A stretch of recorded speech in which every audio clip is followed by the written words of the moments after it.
Good morning students, welcome है आपका सभी का क्लास में। हम जो हमारा बिंदु पढ़ रहे थे, जो विषय हमारा चल रहा था, वो काव्य दोष हमने कल शुरू किए थे और प्रसाद गुण का एग्ज़ाम्पल मैंने बच्चों आपसे मांगा था। तो बहुत ही अच्छे उदाहरण बच्चों ने दिए हैं, एग्ज़ाम्पल डाले हैं ग्रुप में। बहुत अच्छा प्रयास था। बहुत बहुत बधाई हो बच्चों इसके लिए आप लोगों को कि आपको इतना अच्छा ठीक से समझ आया और आपने इतना अच्छा रिस्पॉन्स दिया। तो आगे चलते हैं। चलिए, हमने कल पढ़ा था शब्द दोष, अर्थ दोष, वाक्य दोष। ये दोष की जो परिभाषाएं ये हमने कल मैंने आपको लिखवाई थी, आपने लिखी होंगी बच्चों। आगे दोष कितने प्रकार के होते हैं, क्योंकि दोष आने के अनेक कारण हैं और हर एक कारण के आधार पर एक दोष है। तो चलिए पहला दोष अपना पढ़ते हैं, उसे क्या कहते हैं। आप लोगों ने पहले भी शायद पढ़े होंगे। तो यहाँ देखिए, पहले दोष का नाम है चयुक्त संस्कृति दोष। ये हेडिंग डालनी है आपको बेटा, चयुक्त संस्कृति फर्स्ट नंबर पे। और फिर यहाँ देखिए, आपको लिखना है, ये मैंने केवल संकेत मात्र दे रखे हैं, मैं बोलती हूँ आपको वैसे लिखना है कि यह दोष या चयुत संस्कृति दोष वहाँ होता है जहाँ व्याकरण विरुद्ध शब्द का प्रयोग किया जाता है।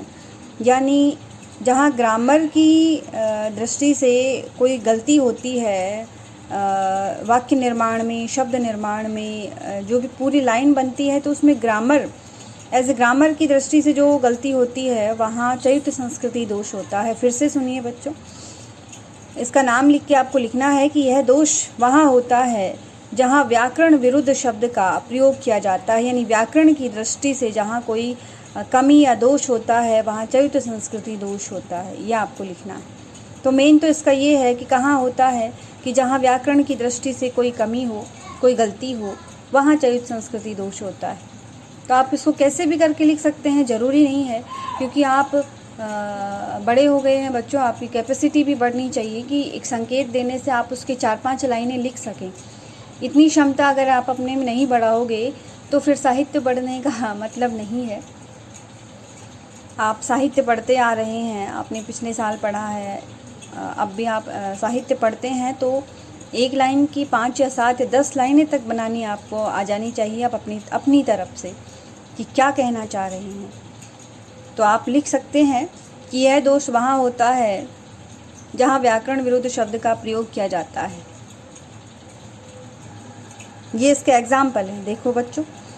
क्षण भर रहा उजाला में, तो ये मैंने अंडरलाइन कर रखा है कि यहाँ ये दोष है, उजाला में नहीं आएगा, उजाले में आएगा। तो ये मात्रा की दृष्टि से इसमें गलती है, ग्रामर व्याकरण के हिसाब से गलत है। क्षण भर रहा उजाला में ऐसा नहीं आएगा, क्षण भर रहा उजाले में ऐसे आएगा। दूसरा देखिए,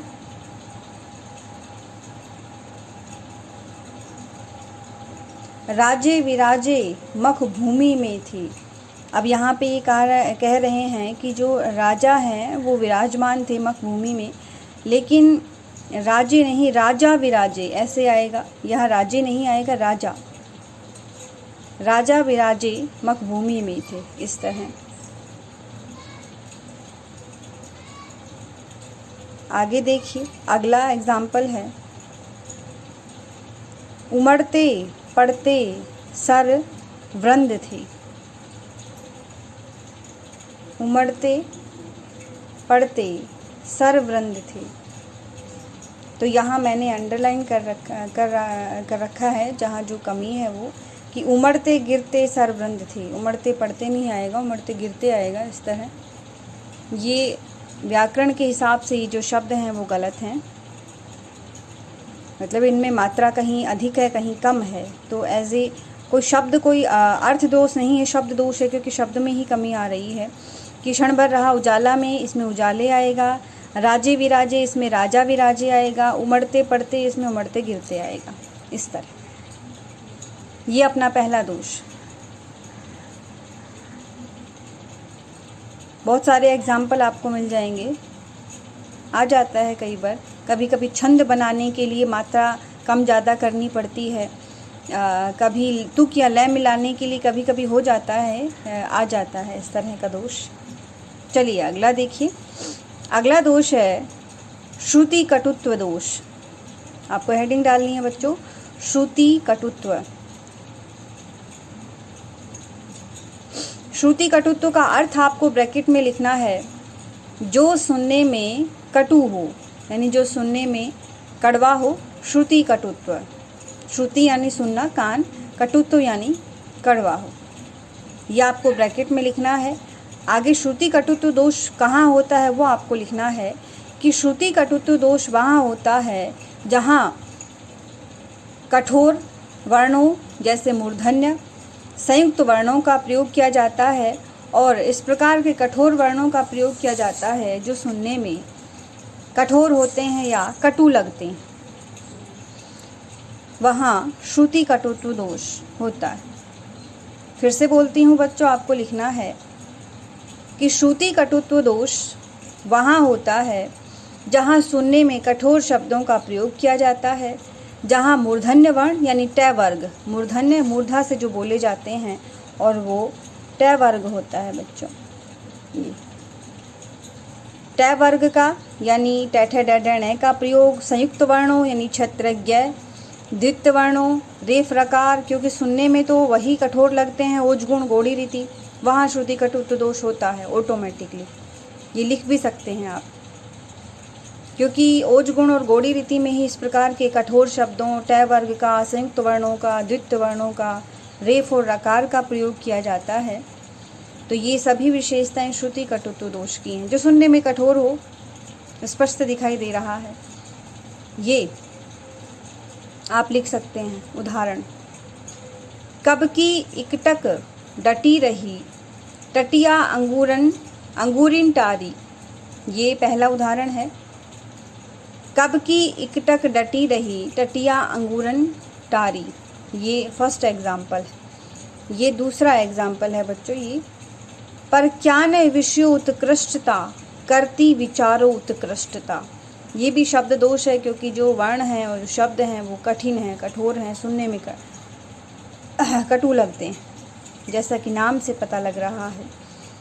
इसके लिए विशेष रूप से ये बात लिख रखी है, निर्देश है, देखिए कि वीर रौद्र आदि के प्रसंग में श्रुति कटुत्व शब्दों का प्रयोग दोष नहीं वर्ण गुण माना जाता है, क्योंकि इन रसों का स्वभाव ही ऐसा है।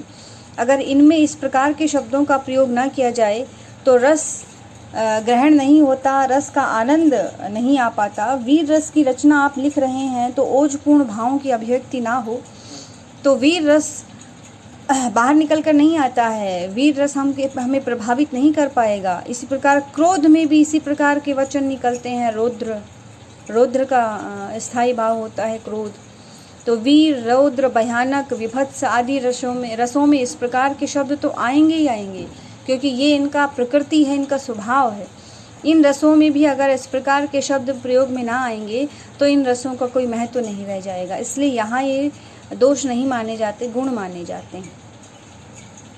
माधुर्य गुण में ये दोष माना जाएगा, इस प्रकार के शब्दों का। प्रसाद गुण में आना दोष माना जाएगा। श्रृंगार रस में, भक्ति रस में, करुण रस में, इस प्रकार जो कोमल रस है, हास्य रस में, इस प्रकार के कटु शब्दों का प्रयोग दोष माना जाएगा। तो ये मैं जो बोलते जा रही हूँ बच्चों, इसे भी आपको नोट करते जाना है, क्योंकि यहाँ मैंने अभी आपको बताया कि मैंने केवल संकेत मात्र यहाँ पे दे रखे हैं। फिर से बोलती हूँ, श्रुति कटुत्व दोष वहाँ होता है जहाँ सुनने में कटु शब्दों का प्रयोग किया जाता है, जैसे ट वर्ग, इसी को मूर्धन्य वर्ण कहते हैं। संयुक्त अक्षर, क्षत्रज्ञ, श्र, रेफ, रकार, लंबी सामासिक पदावली, जो भी ओजगुण गौरी रीति के लक्षण थे वो श्रुति कटुत्व में आ जाएंगे। ये एग्जाम्पल इसके आपको दोनों लिखने हैं।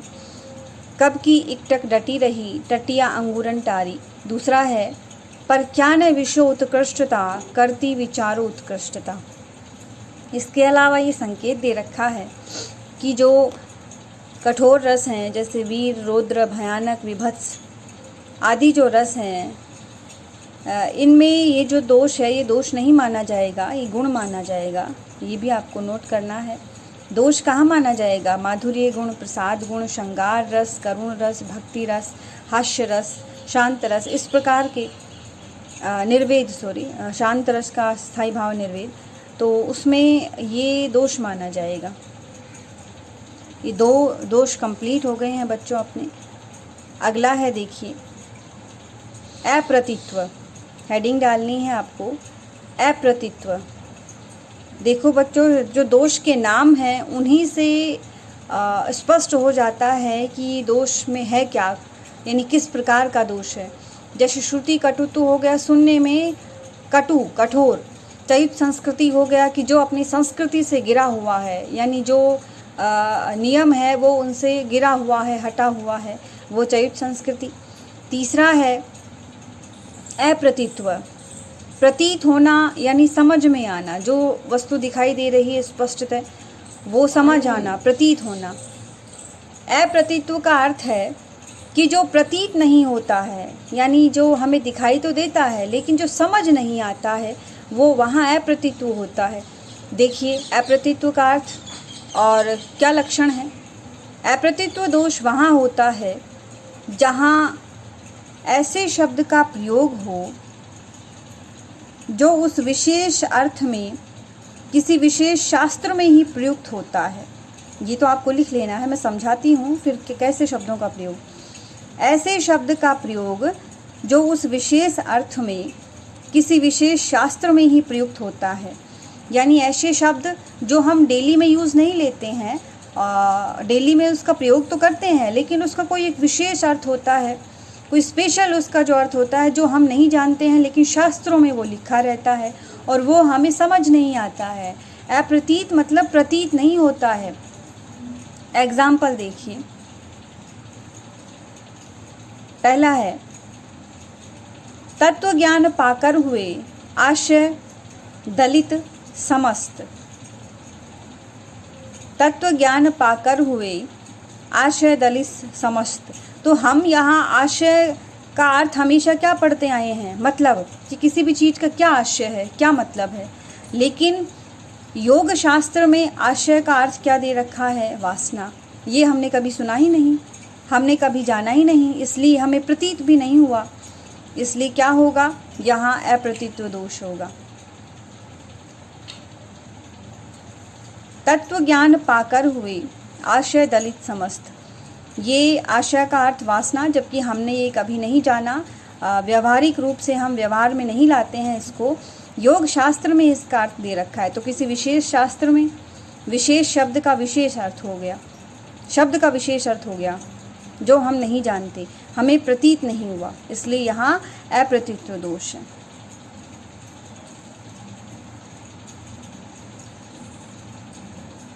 दूसरा है, देखिए, हिय तल बसी दुख देत हैं ये तेरे अनुभव।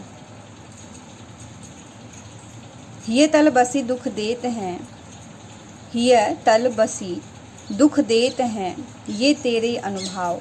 ये अनुभव का अर्थ हम चेष्टाएं हमने नहीं पढ़ा। अनुभव यानी जो हमारे भावनाएं हैं उनको अभिव्यक्त करना, हम तो केवल इतना ही जानते हैं, यानी नॉर्मली जो शब्द का अर्थ है हमने तो केवल ये पढ़ा है।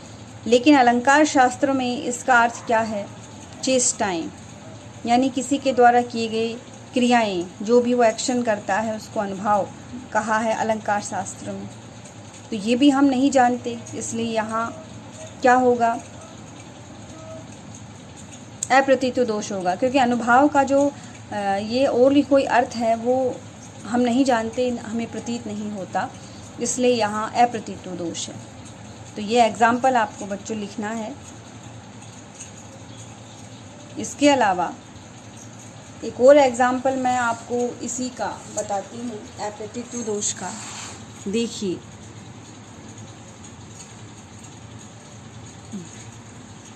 ये आपको लिखना है, विस्मय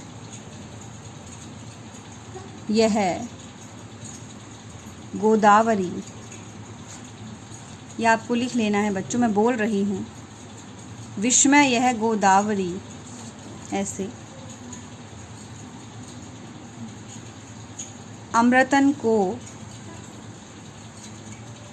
विस्मय यह गोदावरी, अमृतन को फल देत, ये इस तरह से। अब यहाँ जो विस्मय है, विस्मय शब्द, यही दोष है, बाकी तो आप लिख सकते हैं कि विस्मय यह गोदावरी, अमृतन को फल देत। ये आपको एक और एग्जाम्पल लिखना है। तो विष का अर्थ तो जहर हमने पढ़ा है अब तक। विस्मय यानी जहर से युक्त, गोदावरी यानी गोदावरी नदी, अमृतन को फल देत यानी अमृत से के समान फल देती है, अमृत के समान इसका जो जल है वो है। तो विष का अर्थ जहर हमने पढ़ा है, लेकिन शास्त्र में क्या लिखा है? विष का अर्थ जल। ये विष का अर्थ जल बताया गया है शास्त्रों में। तो ये विष का अर्थ जल हमने कभी नहीं पढ़ा और ना कभी व्यवहार में लिया जाता है। केवल शास्त्र में ही विष का विशेष अर्थ जल का प्रयोग किया गया है, अन्यथा दैनिक रूप से इसका विष का अर्थ जल प्रयोग नहीं किया जाता। इसलिए यह हमें प्रतीत नहीं हुआ, हमें समझ नहीं आया। तो क्या कौन सा दोष हो गया? अप्रतीत्व दोष हो गया। तो आप समझ सकते हैं बच्चों कि अप्रतीत्व दोष कहाँ होता है। कोई ऐसा शब्द जो हम तो उसको कुछ और पढ़ते हैं, लेकिन किसी विशेष शास्त्र में या किसी विशेष घटना के संबंध में उसका उस शब्द का अर्थ है वो विशेष लगा लिया जाता है, जो कभी हमने जाना नहीं, सुना नहीं, इसलिए हमें समझ नहीं आया। तो विस्मय यह गोदावरी, अमृतन को फल देत, ये आपको लिखना है अंडरलाइन करके। विष का अर्थ जल बताया गया है शास्त्र में, जबकि विष का अर्थ हम क्या पढ़ते हैं? गरल, जहर पढ़ते हैं। इस तरह से ये हमारे 3 दोष हैं जो कंप्लीट हो गए हैं। अगला दोष देखिए बच्चों। अगला दोष आपको लिखना है, हेडिंग डालनी है क्लिष्टतो। हेडिंग डालनी है आपको क्लिष्टतो, और क्लिष्टतो का अर्थ होता है कठिनता। ये ब्रैकेट में लिख लेना है। क्लिष्टतो का अर्थ होता है कठिनता, ब्रैकेट में लिख लेना है। अब क्लिष्टतो दोष कहाँ होता है वो आप लिखें बच्चों। जहाँ शब्द के अर्थ कठिनता से जोड़ तोड़ करके निकाले जाएं, जहाँ शब्दों के अर्थ कठिनता से जोड़ तोड़ करके निकाले जाएं, वहाँ क्लिष्टतो दोष होता है। फिर से बोलती हूँ, ध्यान से सुनिएगा बच्चों। क्लिष्टतो का अर्थ कठिनता, ब्रैकेट में लिख लेना है। फिर आगे लिखना है जहाँ शब्दों के अर्थ कठिनता से या जोड़ तोड़ करके निकाले जाएं, वहाँ क्लिष्टतो दोष होता है। वहाँ क्लिष्टतो दोष होता है, यह आपको लिख लेना है। अब आगे देखिए एग्जाम्पल।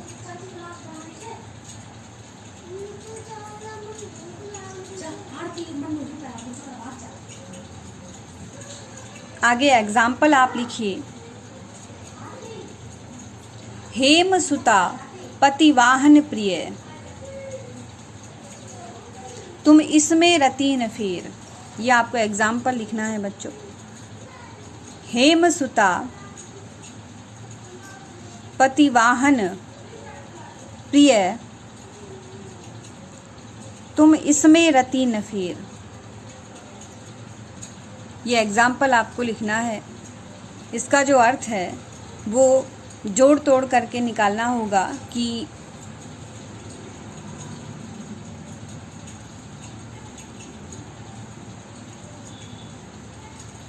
ये आप एग्जाम्पल लिखिए, और ये दूसरा भी बच्चों साथ लिखें एग्जाम्पल। दोनों को फिर एक साथ क्लियर करते हैं कि किस तरह जोड़ तोड़ करके अर्थ निकला है। आगे देखो,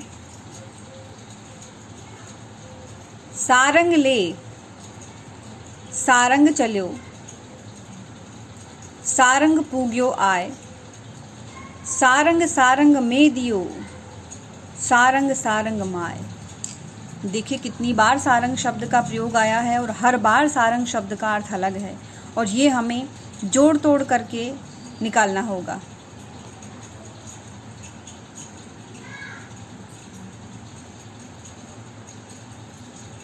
सारंग ले सारंग चल्यो, सारंग पूग्यो आय, सारंग सारंग में दियो, सारंग सारंग माय। ये एग्जाम्पल आप लिखें बच्चों, दोनों एग्जाम्पल आप अलग अलग स्पष्ट रूप से लिखें, लाइन बीच में छोड़ देना, क्योंकि जब हम इसको क्लियर करेंगे तो इन शब्दों के अर्थ आपको लिखने होंगे। जब ये एग्जाम्पल आप लिखो तो इनके बीच में जगह छोड़ देना, क्योंकि इसको स्पष्ट करेंगे तो इन शब्दों के अर्थ लिखने होंगे, तभी समझ में आएगा।